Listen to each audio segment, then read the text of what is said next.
जो series RLC circuit है उसमें एवरेज कितनी पावर कंज्यूम होती है।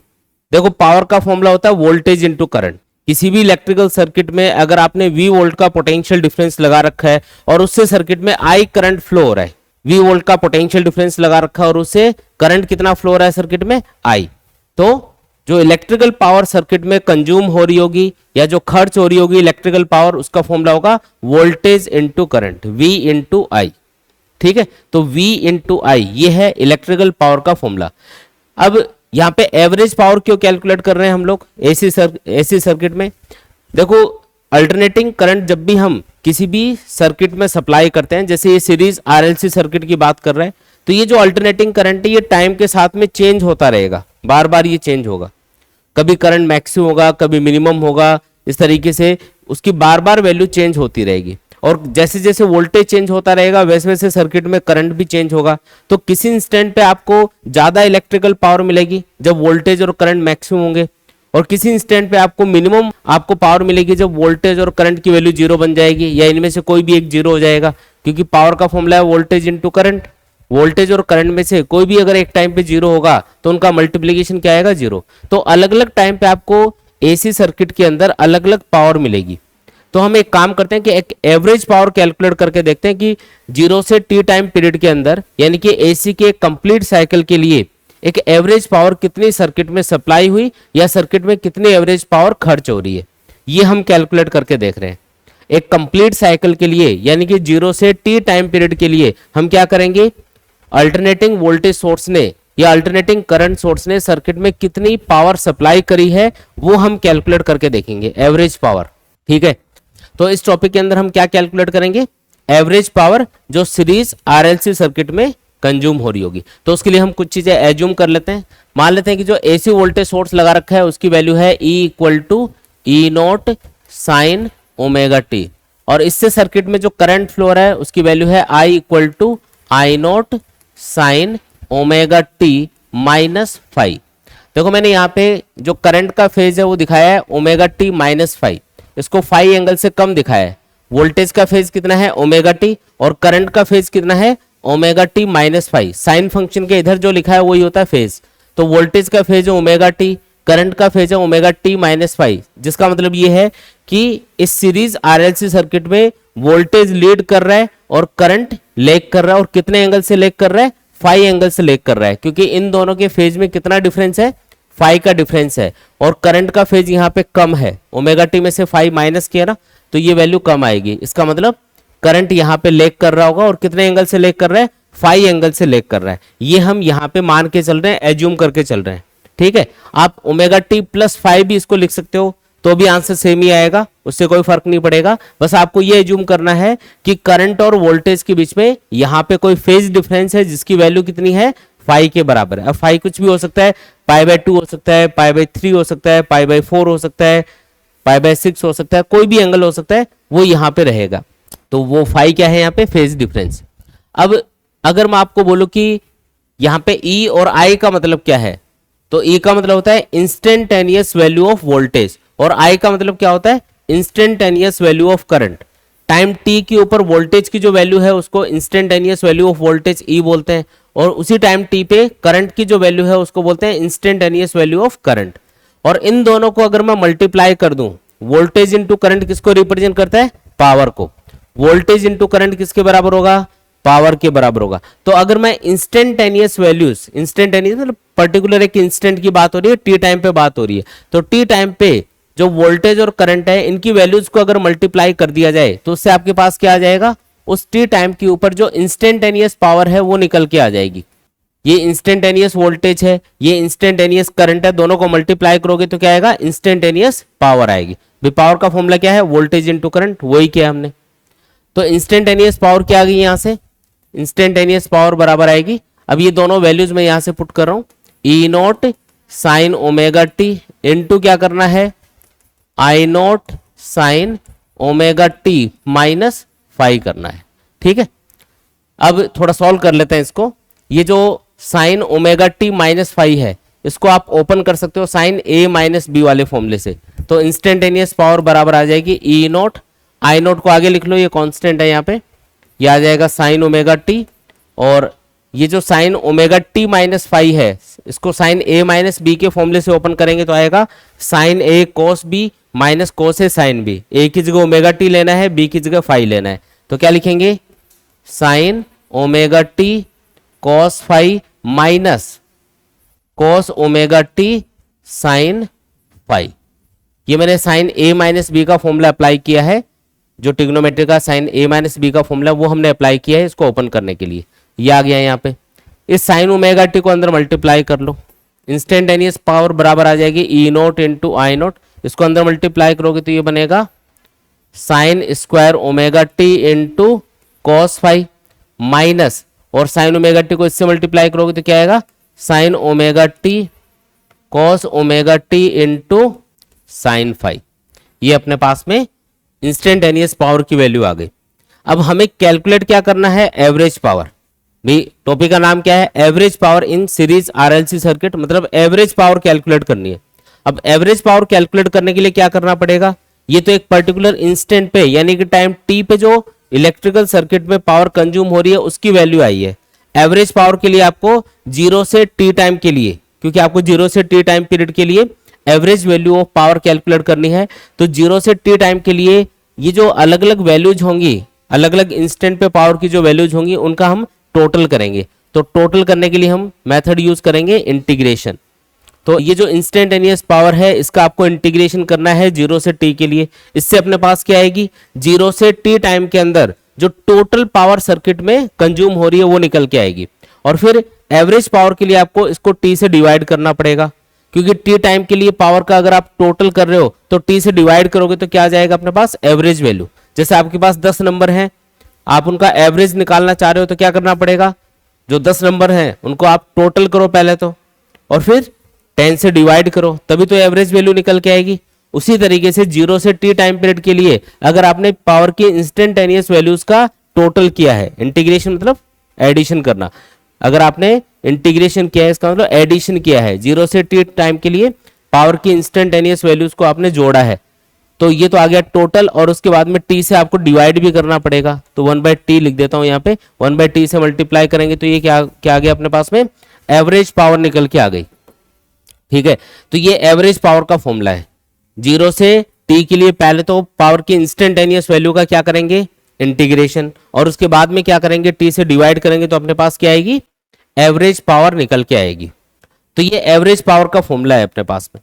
अब क्या करना है, इसमें बस वैल्यू पुट करनी है इंस्टेंटेनियस पावर की और इसको सॉल्व करना है, यही उससे अपने पास फाइनल आंसर आ जाएगा। ये करेंगे बस, average power equal to 1/t, zero से टी के लिए इंटीग्रेशन, इंस्टेंटेनियस पावर की वैल्यू है E naught I naught sine square omega T cos phi, ठीक है, minus sine omega T cos omega T sine phi d t. ठीक है, अब इसको सॉल्व करना है, सॉल्व करने से अपने पास क्या आएगी एवरेज पावर निकल के आ जाएगी। जो कॉन्स्टेंट्स हैं उनको अलग कर लो पहले तो, एवरेज पावर इक्वल टू जो यहाँ पे ई नोट और आई नोट है ये कांस्टेंट है, इनको अलग कर लिया, डिवाइडेड बाई टी। फिर ये जो साइन स्क्वायर ओमेगा टी है इसका डायरेक्ट इंटीग्रेशन नहीं होगा क्योंकि स्क्वायर फंक्शन है, ये स्क्वायर हटाना पड़ेगा, तो पहले इसी को हटाते हैं। ये जो साइन स्क्वायर ओमेगा टी है इसको cos 2 थीटा का एक फॉर्मूला होता है, cos 2 theta equal to 1 minus 2 sine square theta, उससे हम इसको सॉल्व करेंगे। ये जो साइन स्क्वायर ओमेगा टी है इसको हम लिखेंगे 1 minus cos 2 omega T divided by 2। ठीक है, cos 2 थीटा का जो फॉर्मूला है ना उससे मैंने इसको कन्वर्ट किया है। अब ये देखो यहाँ पे स्क्वायर था, यहाँ पे पावर हट चुकी है इस फॉर्मूले के अंदर, अब ये सिंगल पावर वाला फंक्शन है। इनटू क्या आएगा cos 5, तो ये आ गया cos 5।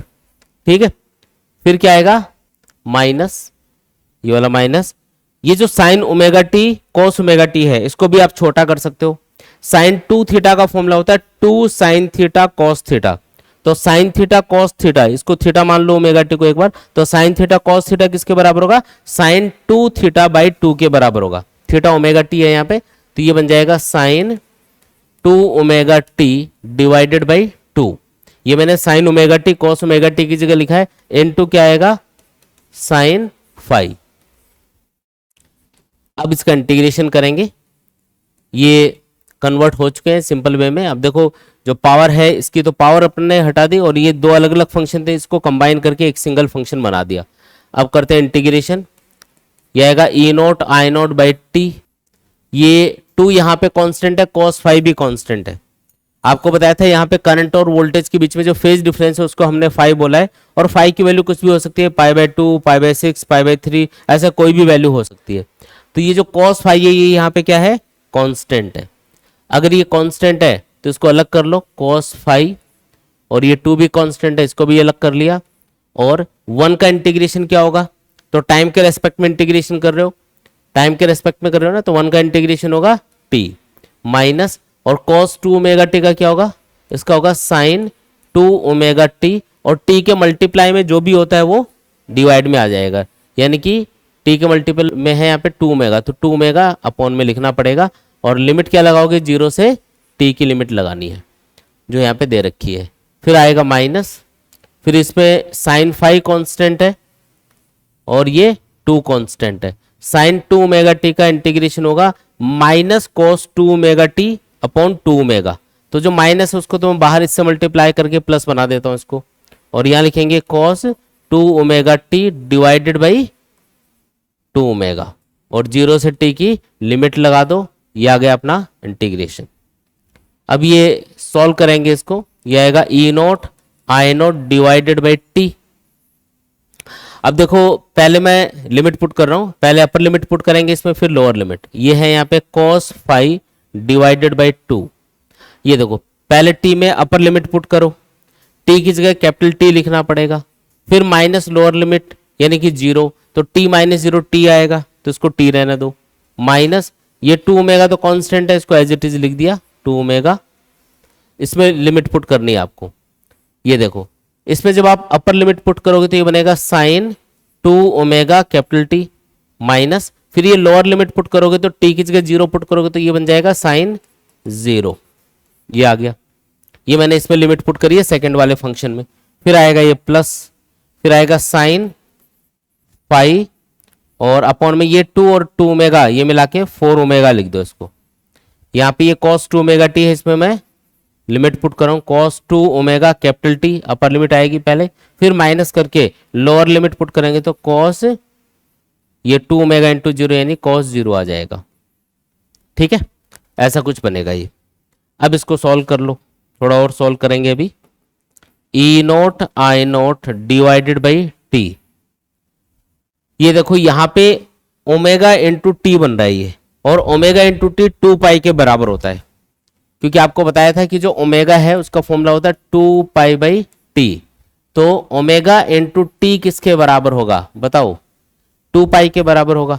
तो यहाँ पे ये जो ओमेगा इंटू टी है इसको आप क्या लिखोगे 2 पाई, 2 पाई इंटू 2 क्या बनेगा 4 पाई। साइन फंक्शन की वैल्यू 0 पाई 2 पाई 3 पाई 4 पाई सब पे 0 होती है, तो ये 0 बन गया। साइन 0 वैसे 0 होता है, 0 माइनस 0 0 आएगा, 0 इंटू समथिंग 0 आएगा, तो ये पूरी टर्म क्या बन गई 0। तो यहाँ पे सिर्फ t बचेगा, और ये cos 5/2 ये मैं एज इट इज लिख देता हूँ cos 5/2, और इसमें क्या बचा t। फिर इसको भी देखो, ये है sine 5/2 upon 4 sorry sine 5 upon 4 omega. इसमें आपको अगेन ओमेगा टी की जगह 2 पाई लिखना है। जब आप 2 पाई लिखोगे तो बनेगा 4 पाई। cos फंक्शन की वैल्यू 4 पाई पे होती है 1, और cos 0 डिग्री पे भी होता है 1। अब 1 माइनस 1 करोगे तो आंसर ये भी 0 आ गया, और 0 इंटू समथिंग क्या होगा 0, तो ये वाली टर्म पूरी 0 बन चुकी है। अपना आंसर इतना ही है। अब एक टी अंदर है एक टी बाहर भी लिखा है, ये आपस में कैंसिल हो जाएंगे, तो जो एवरेज पावर अपने पास आएगी वो आएगी E naught I naught cos phi divided by 2 के बराबर। और इस फॉर्मूले को थोड़ा सा आप ERMS और IRMS की टर्म्स में लिखोगे तो वो फाइनल आंसर होगा अपना, जैसे एवरेज पावर बराबर। अब यहां पे देखो ये जो 2 लिखा है नीचे, इसको मैं √2 इंटू √2 लिख सकता हूं दो पार्ट में। ई नोट बाई √2 बन जाएगा ERMS, और आई नोट बाई √2 बन जाएगा IRMS। जो 2 है उसको दो टुकड़ों में लिख दिया, √2 इंटू √2 लिख सकते हैं इसको। ई नोट बाई √2 ये बनेगा ERMS, आई नोट बाई √2 बनेगा IRMS, इंटू क्या आएगा cos फाई। तो फाइनल जो आंसर अपने पास निकल के आएगा वो आएगा E R M S into I R M S into cos phi, और ये है अपना फाइनल आंसर। तो जो average power series RLC circuit में कंज्यूम होगी उसका फॉर्मूला क्या होगा, E R M S I R M S cos phi. अब आरएलसी सर्किट में जो एवरेज पावर कंज्यूम हो रही है वो वोल्टेज और करंट के अलावा एक और चीज पे डिपेंड कर रही है। कौन सी चीज पे, कॉस फाइव के ऊपर। एवरेज पावर जो सीरीज आरएलसी सर्किट में कंज्यूम होगी वो वोल्टेज और करंट की वैल्यूज के अलावा एक और चीज पे डिपेंड कर रही है, और वो कौन सी चीज है, वो है कॉस फाइव। तो ये जो कॉस फाइव है इसको हम बोलते हैं पावर फैक्टर। जब भी हम एवरेज पावर कैलकुलेट करेंगे सीरीज आरएलसी सर्किट में तो वो इस पावर फैक्टर पे भी डिपेंड करेगी। तो कॉस फाइव को ही क्या बोला जाता है, पावर फैक्टर बोलते हैं। आया समझ में। देखो इस फॉर्मूले के अंदर एक दो इंपॉर्टेंट चीजें मैं आपको बता देता हूं। क्या क्या इंपॉर्टेंट चीजें हैं, हमने अभी फॉर्मूला डिराइव किया है, P average equal to E R M S into I R M S into cos phi. ये जो फॉर्मूला है इसके अंदर ये जो कॉस फाइव है इसको तो हमने क्या बोला, पावर फैक्टर। ठीक है, कॉस फाइव को हम क्या बोलते हैं, पावर फैक्टर बोलते हैं। और ये जो E R M S into I R M S है इसको हम बोलते हैं वर्चुअल पावर या इफेक्टिव पावर, दो नाम है इसके, या आर एम एस पावर भी बोल सकते हो। देखो तीन नाम इसके लिख सकते हैं अपन। E R M S into R M S इसको हम क्या बोलेंगे, E R M S into I R M S इसको हम बोलेंगे आर एम एस पावर, या फिर क्या बोलेंगे इफेक्टिव पावर, या फिर क्या बोलेंगे वर्चुअल पावर। ठीक है, ये तीन नाम से हम इसको जानते हैं, E R M S I R M S और कॉस फाइव। ये तीनों का मल्टीप्लीकेशन तो बोला जाएगा average power. E R M S I R M S cos phi, इन तीनों को मल्टीप्लाई करोगे तब तो वो एवरेज पावर के बराबर होगा। लेकिन सिर्फ ई आर एम एस और आई आर एम एस इनको मल्टीप्लाई करके लिखोगे तो इसको हम या तो आरएमएस पावर बोलेंगे, या इफेक्टिव पावर बोलेंगे, या फिर क्या बोलेंगे वर्चुअल पावर बोलेंगे। अगर किसी आरएलसी सर्किट में आपको वर्चुअल पावर पूछी, इफेक्टिव पावर पूछी, आरएमएस पावर पूछी तो आपको ये बताना है ई आरएमएस आई आरएमएस। और अगर आपको एवरेज पावर पूछ रहा है तो फिर ये पूरा फॉर्मूला यूज करना है E RMS I RMS cos five. आया समझ में। ठीक है, ये तीनों बातें समझ में आ गई क्या। एवरेज पावर का तो फॉर्मूला क्या है, E RMS I RMS cos phi. Cos phi को हम क्या बोलेंगे, पावर फैक्टर। और ई आरएमएस आई आरएमएस को आरएमएस पावर या इफेक्टिव या वर्चुअल पावर बोला जाएगा। ठीक है, नाम याद रखो कि किसको क्या बोलना है। किसी क्वेश्चन में पूछ लेगा भाई वर्चुअल पावर बताओ, अभी ये पता ही नहीं है वर्चुअल पावर किसको बोलते हैं, तो फिर कैलकुलेट क्या करोगे, है ना। तो ये नाम याद रखने हैं।